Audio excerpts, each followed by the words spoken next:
این راه از شهر کلوب تا دهه چگم دهات چگم ناحیه به نام شمس‌الدین شاهین طول کشیده است. راهی مذکور اهمیت مهم داشته این منطقه کوهستان را به شهر کلوب پیوست می‌نماید.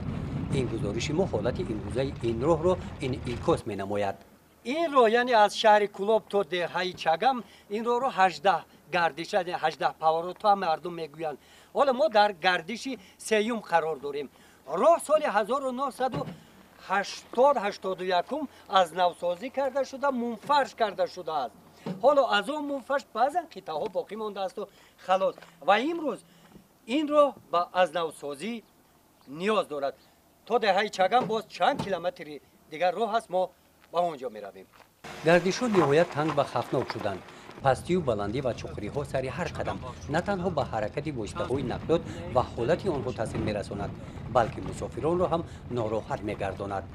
اکنون همون خیلی خطور هم نیست، 16 کیلومتر از یعنی چی تو روی دسترخون مرا انا کلوب داده پرساکن میخیر بچه‌ها من نمی‌دونگیش نمی‌دونم حال میشه خورد. نام دهه معنایش چاهی آبکشی است.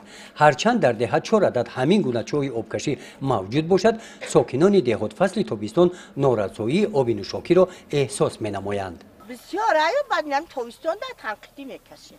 در ناحیه به نام شمس‌الدین شاهین دهات چگم یکی از دهات‌های کلان اهالینشین است. با جای یک دهه چگم سال‌های 80 عصر گذشته امروز 4 دهه کلان بنیاد شده است. محله‌های چگم هم راه‌های ویرانه پر از خاک داشته به نوسازی نیاز دارند. بخشیده به اقدام‌های سازنده در سمت کارهای آبادانی، مطلب از پخش این گزارش جلب صاحبکاران و شخصان سخاوتمند در ساختمان راه‌های این منطقه کوهستان میباشند. گزارش خواجه نظریف خدای نظر ظهوروف از ناحیه واسه برای برنامه اطلاعاتی نوید.